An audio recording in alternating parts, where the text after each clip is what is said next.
Cita-citaku, karya Lauza. Cita-citaku, aku ingin menjadi orang yang berguna. Tidak akan aku diam terpaku untuk menggapai itu semua. Cita-citaku, aku ingin menjadi seorang desainer.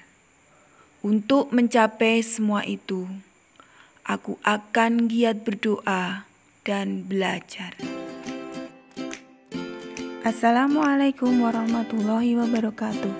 Hai, apa kabar anak-anak kelas 4 semuanya? Ustazah harapkan kalian dan keluarga dalam keadaan sehat tak kurang satu apapun. Bertemu lagi dengan Ustazah Yaya dalam pelajaran tematik. Kita masuk pada tema yang ke-6, cita-citaku. Subtema pertama, aku dan cita-citaku. Pada hari ini, kita akan belajar mengenai puisi dan siklus makhluk hidup.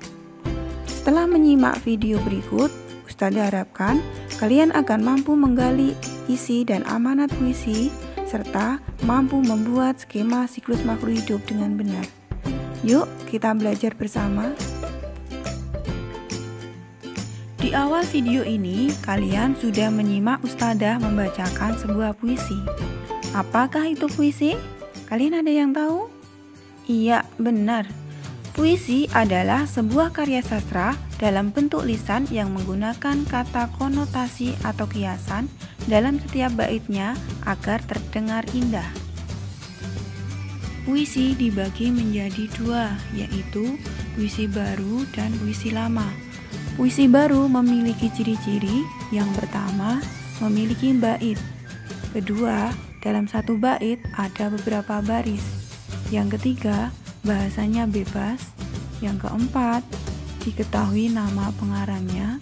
Dan yang terakhir, memiliki sajak atau rima yang teratur. Sedangkan ciri-ciri puisi lama yaitu yang pertama, tidak diketahui siapa nama pengarangnya. Yang kedua, merupakan sastra lisan. Dan yang terakhir, sangat terikat dengan kaidah dan aturan yang masih berlaku. Puisi yang Ustazah baca pada awal video ini adalah contoh puisi baru. Mari kita mengenal bagian-bagian dari puisi baru. Perhatikan contoh penggalan puisi Cita-citaku karya Lauza berikut. Yang pertama adalah baris. Yang selanjutnya adalah bait.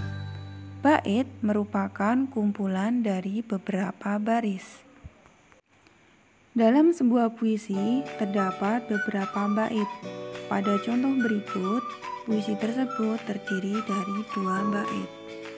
Selanjutnya, kita akan belajar mengenai rima. Perhatikan contoh baris pertama puisi Cita-citaku. Pada baris pertama, berakhiran vokal atau bersajak U. Untuk vokal yang pertama, kita sebut A. Kemudian perhatikan baris kedua. Baris kedua berakhiran vokal atau bersajak A. Vokal yang kedua kita sebut B. Sekarang perhatikan pada baris ketiga. Baris ketiga berakhiran U sama dengan baris pertama, maka kita sebut juga dengan A. Sedangkan pada baris keempat berakhiran vokal atau bersajak A sama dengan baris ketiga yang sebelumnya kita sebut B. Jadi, bisa kita simpulkan rima pada bait pertama puisi ini adalah A, B, A, B. Bagaimana anak-anak? Sudah paham kan cara mencari rima? Nah, selanjutnya, sebuah puisi mempunyai isi atau makna. Menurut kalian, apa makna atau isi dari puisi Cita-citaku karya Lauza tersebut? Iya, benar. Puisi tersebut menceritakan tentang cita-cita seorang anak untuk menjadi desainer. Untuk meraih cita-citanya tersebut, dia harus rajin berdoa dan belajar. Bagaimana dengan cita-cita kalian? Apakah ada yang ingin menjadi desainer seperti dalam puisi tersebut? Atau kalian mempunyai cita-cita yang lain seperti dokter, guru, insinyur, pilot? Adakah yang di sini bercita-cita menjadi dokter hewan?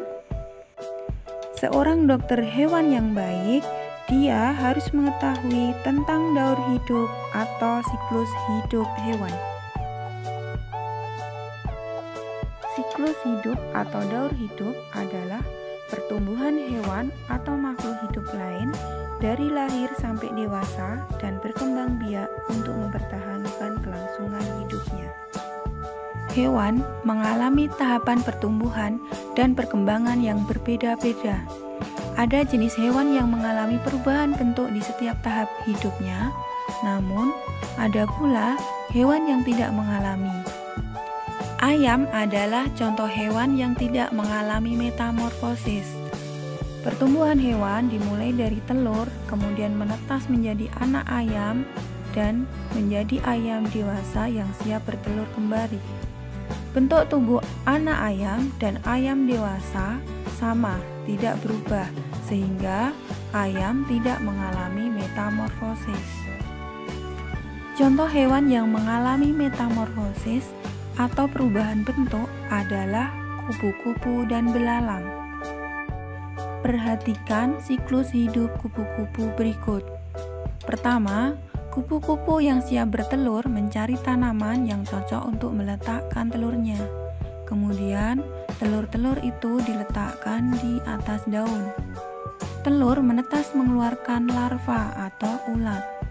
Kemudian, larva berubah menjadi pupa atau kepompong, dan kemudian kepompong akan menetas menjadi kupu-kupu.